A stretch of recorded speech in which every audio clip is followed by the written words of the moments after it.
আজকে তোমাদের মাধ্যমিকের যে গল্প পাঠ্য সেই গল্পের নাম জ্ঞানচক্ষু, লিখেছেন আশাপূর্ণা দেবী।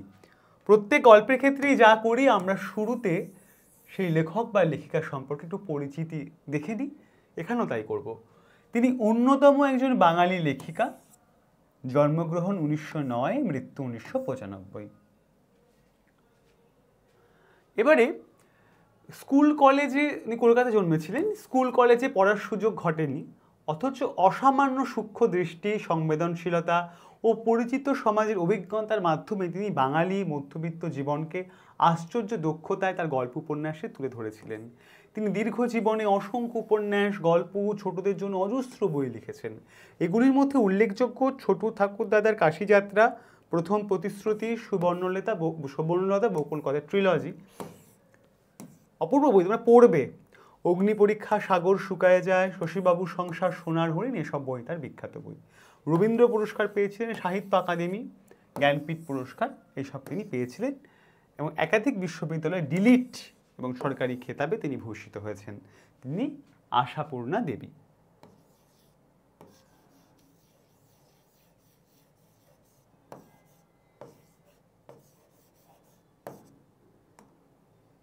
গল্প শুরু হচ্ছে জ্ঞানচক্ষু। কথাটা শুনে তপনের চোখ মার্বেল হয়ে গেল, মানে তপন অবাক হলো। কি কথা শুনে? নতুন মেসোমশাই, মানে যাঁর সঙ্গে কদিন আগেই তপনের ছোট মাসির বিয়ে হয়ে গেল দেদার ঘটাপটা করে, সেই তিনি নাকি বই লেখেন। সেসব বই নাকি ছাপাও হয়, অনেক বই ছাপা হয়েছে মেসোর। তার মানে তপনের নতুন মেসোমশাই একজন লেখক, সত্যিকার লেখক। জলজান্ত একজন লেখককে এত কাছ থেকে কখনো দেখেনি তপন, দেখা যায় তাই জানতো না। লেখকরা যে তপনের বাবা, ছোট মামা বা মেচো কাকুর মতো মানুষ, এ বিষয়ে সন্দেহ ছিল তপনের। কিন্তু নতুন মেশোকে দেখে জ্ঞান চক্ষু খুলে গেল তপনের। আশ্চর্য, কোথাও কিছু উল্টোপাল্টা নেই, অন্যরকম নেই, একেবারে নিছক মানুষ। সেই ওদের মতোই দাড়ি কামান, সিগারেট খান, খেতে বসে আরে ব্যাস এত কখনো খাওয়া যায় বলে অর্ধেক তুলিয়ে দেন, চানের সময় চান করেন এবং ঘুমের সময় ঘুমন। তাছাড়া ঠিক ছোট মামাদের মতোই খবরের কাগজে সব কথা নিয়ে প্রবলভাবে গল্প করেন, তর্ক করেন, আর শেষ পর্যন্ত এদেশের কিছু হবে না বলে সিনেমা দেখতে চলে যান, কি বেড়াতে বেরোন সেজে গুজে। মামার বাড়িতে এই বিয়ে উপলক্ষে এসেছে তপন, আর ছুটি আছে বলেই রয়ে গেছে। ওদিকে মেশোরও নাকি গরমের ছুটি চলছে, তাই মেশো শ্বশুর বাড়িতে এসে রয়েছেন কদিন। তাই অহরহই জলজান্ত একজন লেখককে দেখবার সুযোগ হবেই তপনের, আর সেই সুযোগেই দেখতে পাচ্ছে তপন লেখক মানে কোনো আকাশ থেকে পড়া জীব নয়, তপনদের মতোই মানুষ। তবে তপনেরই বা লেখক হতে বাধা কি? মেসোমশাই কলেজের প্রফেসর, এখন ছুটি চলছে, তাই সেই সুযোগে শ্বশুরবাড়িতে রয়ে গেছেন কদিন। আর সেই সুযোগে দিব্যি একখানি দিবানিদ্রা দিচ্ছিলেন।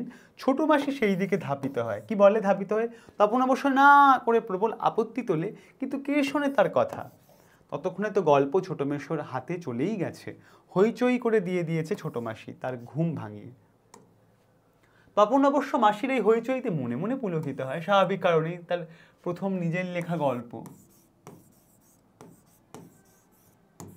মুখে আ আ করলেও হয়, কারণ লেখার প্রকৃত মূল্য বুঝলে নতুন মেশোই বুঝবে, রত্নের মূল্য জহুরির কাছে।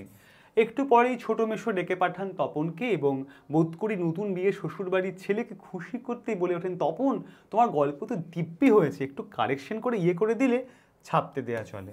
তপন প্রথমটা ভাবে ঠাট্টা, কিন্তু যখন দেখে মেশোর মুখে করুণার ছাপ, তখন আহ্লাদে কাঁদো কাঁদো হয়ে যায়। তাহলে বাপু তুমি ওর গল্পটা ছাপিয়েই দিও, মাসি বলে, মেশোর উপযুক্ত কাজ হবে সেটা। মেশো তেমনি করুণার মূর্তিতে বলেন, তা দেয়া যায়। আমি বললে সন্ধ্যা তারার সম্পাদক না করতে পারবে না। ঠিক আছে তপন, তোমার গল্প আমি ছাপিয়ে দেব। বিকেলে চায়ের টেবিলে ওঠে কথাটা, আর সবাই তপনের গল্প শুনে হাসে। কিন্তু মেশো বলে, না না, আমি বলছি তপনের হাত আছে, লেখার হাত বলছে। হ্যাঁ,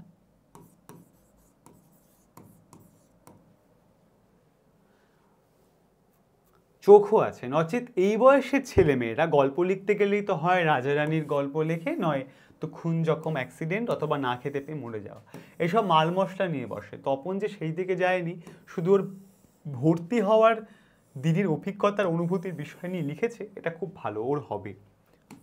তপন বিহ্বল দৃষ্টিতে তাকায়, তারপর ছুটি ফুরোলে মেশো গল্পটি নিয়ে চলে গেলেন, তপন কৃতার্থ হয়ে বসে বসে দিন গোনে। এই কথাটাই ভাবছে তপন রাত দিন। ছেলেবেলা থেকেই তো রাশি রাশি গল্প শুনেছে তপন, আর এখন বস্তা বস্তা পড়ছে। কাজেই গল্প জিনিসটা যে কি সেটা জানতে তো বাকি নেই। শুধু এইটাই জানা ছিল না সেটা এমনই সহজ মানুষই লিখতে পারে।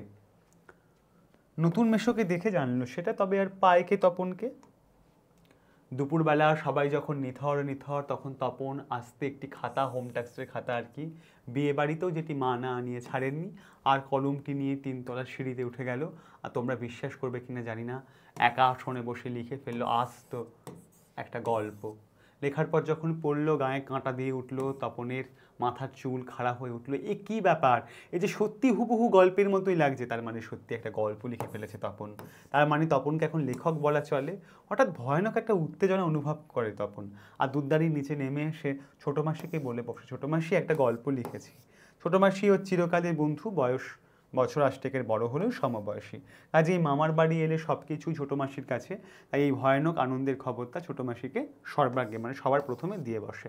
তবে বিয়ে হয়ে ছোটো মাসি যেন একটু মুরব্বি হয়ে গেছে, তাই গল্পটা সবটা না পড়ে একটু চোখ বুলিয়ে বেশ পিঠ চাপড়ানো শুরু বলে, ও মা, এ তো বেশ লিখেছিস রে, কোনখান থেকে টুকলিফাই করিসনি তো?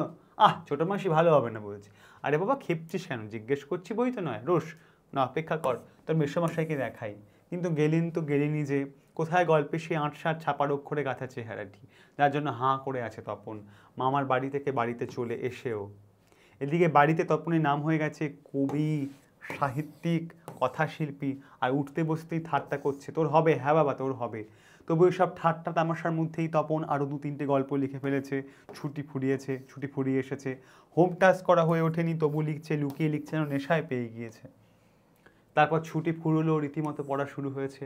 প্রথম গল্পটির সম্পর্কে একেবারে আশা ছাড়া হয়ে গেছে, বিষণ্ণ মন নিয়ে বসে আছে। এমন সময় ঘটলো সেই ঘটনাটা। কি ঘটলো? ছোটো মাসি আর মেশো একদিন বেড়াতে এলো। হাতে একটা সংখ্যা, সন্ধ্যা তারা। কেন হেতু সন্ধ্যা তারা নিয়ে কেন? বুকের রক্ত ছলকে ওঠে তপনের। তবে কি সত্যি তাই? সত্যি তপনের জীবনের সবচেয়ে সুখের দিনটি এলো আজ? কিন্তু তাই কি সম্ভব? সত্যিকারের ছাপার অক্ষরে তপন কুমার রায়ের লেখা গল্প হাজার হাজার ছেলের হাতে হাতে ঘুরবে? পৃথিবীতে এমন অলৌকিক ঘটনাও ঘটে? তা ঘটেছে, সত্যি ঘটেছে। সূচিপত্রে নামও রয়েছে, প্রথম দিন গল্প, শ্রী তপন কুমার রায়। মনে রাখবে এই জায়গাটা। সারা বাড়িতে শোরগোল পড়ে যায়। তপনের লেখা গল্প পত্রিকায় ছাপা হয়েছে, ওর লেখক মেশো ছাপিয়ে দিয়েছে। পত্রিকাটি সকলের হাতে হাতে ঘুরে, সকলে একবার করে চোখ বোলায় আর বলে, বারে চমৎকার লিখেছে তো। মেশো অবশ্য মৃদু মৃদু হাসেন, বলেন, একটু আধটু কারোর সে কালেকশন করতে হয়েছে অবশ্য, নেহাত কাঁচা তো। মাসি বলে, তা হোক, নতুন নতুন অমন হয়। ক্রমশ কথাটা ছড়িয়ে পড়ে ওই কালেকশনের কথা। বাবা বলেন, তাই? তা নইলে ফট করে একটা লিখলো আর ছাপা হলো। মেজো কাকু বলেন, তা ওরকম একটি লেখক মেশো থাকা মন্দ নয়, আমাদের থাকলে আমরাও চেষ্টা করে দেখতাম। ছোটো মাসি আত্মপ্রসাদের প্রসন্নতা নিয়ে বসে বসে ডিম ভাজা আর চা খায়, মেশো শুধু কফি। আজ আর অন্য কথা নেই, শুধু তপনের গল্পের কথা, তপনের নতুন মেশোর মহত্বের কথা। উনি নিজে গিয়ে না দিলে কি আর সন্ধ্যাতারার সম্পাদক তপনের গল্প করে আঙুল দিয়ে ছুতো? তপন যেন কোথায় হারিয়ে যায় সব কথার মধ্যে। গল্প ছাপা হলে যে ভয়ঙ্কর আহ্লাদটা হবার কথা, সে আহ্লাদ খুঁজে পায় না। অনেকক্ষণ পরে মা বলেন, কই তুই নিজের মুখে একবার পড় তো তপন শুনি। বাবা, তোর পেটে পেটে এত?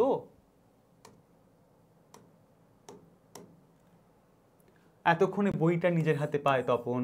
মা বলেন, কই পড়, লজ্জা কি, পড় সবাই শুনি।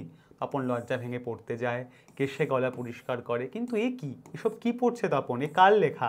এর প্রত্যেকটা লাইন তো নতুন আনকোড়া, তপনের অপরিচিত। এর মধ্যে তপন কোথায়? তার মানে মেশো তপনের গল্পটিকে আগাগোড়াই কারেকশন করেছেন, অর্থাৎ নতুন করে লিখেছেন নিজের পাকা হাতে কলমে। তপন আর পড়তে পারে না, বোঝার মতো বসে থাকে, তারপর বোবার মতো বসে থাকে।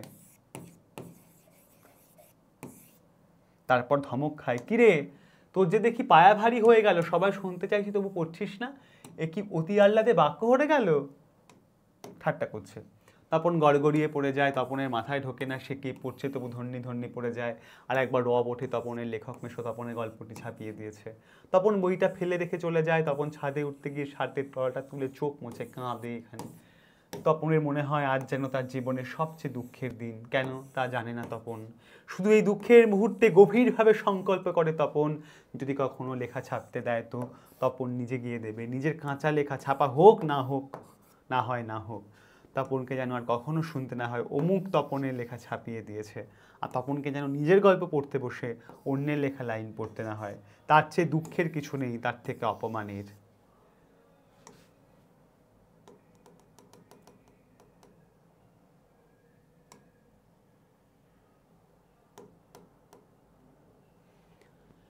তাহলে এই হলো তোমাদের গল্প। তপন নামে একটা চরিত্র যে নিজে গল্প লিখতে চায়, মেসোমশাই তার গল্প ছাপিয়ে দেয় এবং কারেকশন করে সম্পূর্ণটা বদলে দেয়। তখন পড়তে গিয়ে টের পায় তার গল্পের গও সেখানে নেই। তার যে আশাভঙ্গ, দুঃখ এবং প্রতিজ্ঞা গ্রহণ, যে গল্প লিখলে আমি নিজেই লিখবো, কখনো কারো সাহায্য না নিয়ে, যাতে অপবাদ মাথায় পেতে না নিতে হয়, আর নিজের গল্প পড়তে গিয়ে যেন অন্যের গল্প পড়তে না হয়, এই মুখে বল নিয়ে সে গল্পটা শেষ হয়, অন্য গল্পের দিকে সেটা এগোয়। তোমাদের মাধ্যমিক ক্লাস এইভাবে শুরু হলো। তোমরা অবশ্যই লাইক কমেন্ট করে জানাবে ক্লাস কেমন লাগছে, আর ক্লাসটা বন্ধুদের সাথে ভাগ করে নেবে, ছড়িয়ে দেবে। আজ এটুকুই। পরের ক্লাসে তোমাদের সঙ্গে আবার দেখা হচ্ছে খুব দ্রুত। সবাই খুব খুব ভালো থেকো।